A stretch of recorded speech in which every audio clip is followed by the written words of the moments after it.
하이 여러분 안녕하세요. 저는 일본을 소개하는 도시가이러입니다. 이 영상에서는 2026년 비즈재팬 웹에서 꼭 알아야 할 10가지를 알려드리겠습니다. 일본에 도착하면 입국 심사와 세관 절차에서 1시간 이상 기다리는 경우가 많습니다. 하지만 비즈재팬 웹을 제대로 사용하면 이 시간을 약 15분으로 줄일 수 있습니다. 이 영상에서는 제 투어 참가자들의 실제 경험을 바탕으로 많은 여행자들이 자주 하는 실수를 구체적으로 설명드립니다. 또한 실제 화면을 보면서 어떻게 입력하고 무엇을 해야 하는지 쉽게 이해하실 수 있도록 안내드립니다. 그리고 많은 분들에게 새로운 통합형 키오스크가 왜 최선의 선택이 아닐 수 있는지도 함께 설명드립니다. 이제 시작하겠습니다. 첫 번째는 비즈재팬 웹이란입니다. 비즈재팬 웹은 일본 도착 전에 입국 절차와 세관 신고를 온라인으로 미리 완료할 수 있는 서비스입니다. 모든 절차를 완료하면 입국 심사와 세관 신고에 모두 사용할 수 있는 QR코드가 발급되며 공항에서의 입국 과정이 훨씬 더 빠르고 간편해집니다.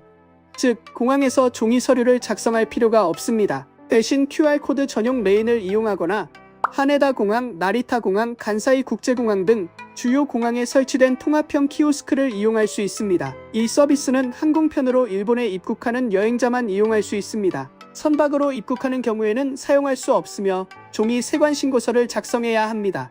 물론 항공으로 입국하더라도 종이 신고서를 사용할 수 있습니다. 하지만 더 빠르고 편안한 입국을 위해 비즈재팬 웹 사용을 추천드립니다.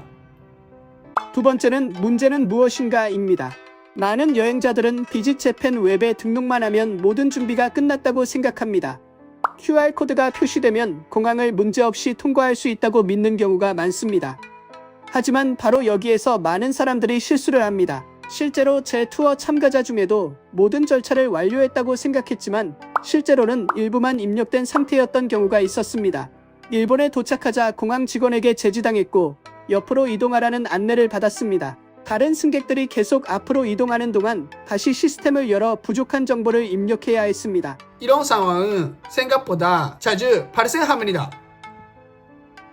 세 번째는 왜 이런 일이 생길까입니다. 이 문제가 발생하는 이유는 시스템이 생각보다 단순하지 않기 때문입니다. 비즈재팬 웹은 여러 단계로 구성되어 있으며 각 단계를 정확하게 완료해야 합니다. 많은 여행자들은 입국 심사와 세관 신고가 하나의 시스템 안에서 서로 다른 절차라는 사실을 잘 모릅니다. 실제로 제 투어 참가자 중에도 여권 정보는 꼼꼼히 입력했지만 세관 신고를 놓친 경우가 있었습니다. 네 번째는 가장 큰 입국 실수입니다. 비즈재팬 웹을 사용하는 여행자에게 가장 큰 문제가 되는 단계가 하나 있습니다. 바로 신규 입국 또는 귀국 예정 등록 단계입니다. 많은 분들이 계정을 만들고 개인정보를 입력하면 모든 절차가 끝났다고 생각합니다. 하지만 이 단계가 빠지면 실제로는 아무것도 완료되지 않은 상태입니다. 저 역시 투어를 진행하면서 이런 사례를 직접 본 적이 있습니다. 공항에 도착한 한 참가자는 모든 준비가 끝났다고 생각했지만 여행 일정 자체를 등록하지 않았습니다. 그 결과 입국 심사와 세관 신고를 시스템에서 완료할 수 없었고 유효한 QR코드도 발급되지 않았습니다. 결국 공항에서 멈춰 서야 했고 다른 여행자들이 이동하는 동안 처음부터 다시 진행해야 했습니다. 이 한 단계가 모든 것을 좌우합니다. 절대 놓치지 마십시오. 다섯 번째는 입국 준비 방법입니다. 절차를 간단히 설명드리겠습니다. 비즈재팬 웹에 로그인한 후 여행 상세 페이지를 열어주시기 바랍니다. 그리고 상태를 반드시 확인해야 합니다. 입국 심사와 세관 신고는 하나만 완료해서는 안 됩니다. 두 가지 모두 완료되어야 합니다. 실제로 제 투어 참가자 중에도 이 확인을 하지 않고 모든 것이 끝났다고 생각했다가 공항에서 지연된 사례를 여러 번 보았습니다. 만약 미완료 항목이 있다면 출발 전에 반드시 다시 확인하고 완료해야 합니다. 모든 절차가 끝나면 QR코드를 생성하고 바로 사용할 수 있도록 준비해 두시기 바랍니다. 그리고 한 번 더 확인하시기 바랍니다. 여섯 번째는 자주 하는 실수입니다. 이것은 가족이나 그룹 여행에서 자주 발생하는 실수 중 하나입니다. QR코드는 반드시 한 사람당 하나씩 필요합니다. 이전에 제 투어 참가자 중 한 그룹이 QR코드를 스크린샷으로 찍어 모두에게 공유한 적이 있었습니다. 그들은 문제가 없을 것이라고 생각했지만 공항에서 제지당했습니다. 직원이 한 사람씩 확인하는 과정에서 공유된 QR코드는 인정되지 않았습니다. 여러 명을 하나의 계정으로 등록했더라도 각 여행자에게는 개별적인 QR코드가 반드시 필요합니다. 한 사람당 하나입니다. 절대 공유하지 마십시오. 7번째는 꼭 알아야 할 팁입니다. 많은 여행자들이 놓치기 쉬운 작지만 매우 중요한 팁을 하나 알려드리겠습니다. QR코드는 반드시 스마트폰에 스크린샷으로 저장해 두시기 바랍니다. 제 투어 참가자 중에도 공항에서 인터넷 연결에 의존했던 분들이 있었지만 속도가 느리고 연결이 불안정했습니다.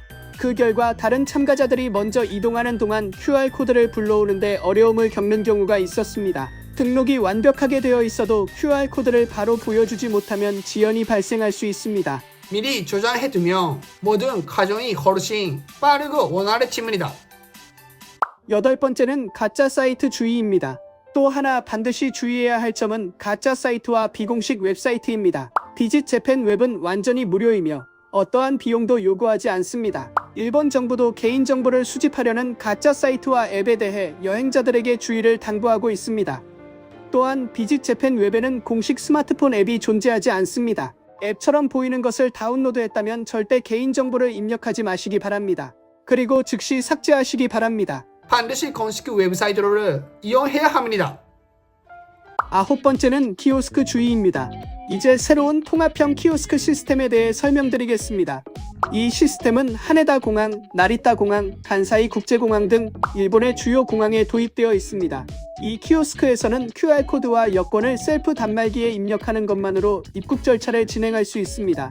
입국 심사와 세관 신고를 따로 진행할 필요 없이 한 곳에서 모두 처리할 수 있습니다. 또한 절차 중에 키오스크에서 사진 촬영과 본인 확인도 함께 이루어집니다. 이 시스템은 입국 절차를 더 효율적으로 만들고 여행자의 이동 단계를 줄이기 위해 설계되었습니다. 하지만 몇 가지 중요한 단점도 있으며 모든 사람에게 적합한 것은 아닙니다. 다음 장에서 설명드리겠습니다. 10번째는 키오스크 쓰지 마세요입니다. 앞서 말씀드린 것처럼 통합형 키오스크는 모든 여행자에게 항상 최선의 선택은 아닙니다. 실제로 저는 투어 참가자분들께 이 키오스크 사용을 자주 권장하지 않습니다. 그 이유는 크게 두 가지입니다. 첫 번째는 키 제한입니다. 이 시스템은 키가 135cm 이상인 사용자를 기준으로 설계되어 있습니다. 따라서 어린 자녀는 이용이 어려울 수 있으며 아이와 함께 여행하는 가족은 함께 사용하기 불편할 수 있습니다. 두 번째는 입국 스탬프 문제입니다. 일본에서는 면세 쇼핑, JR 패스 구매 및 활성화, 렌터카 이용 시 입국 스탬프를 요구하는 경우가 많습니다.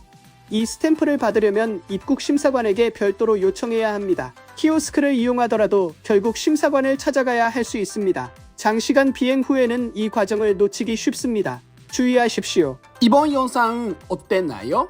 댓글로 여러분의 생각으로 공유해주세요. 저의 채널을 구독하고 좋아요 버튼을 눌러주세요. 다음 영상에서 또 만나요. 안녕.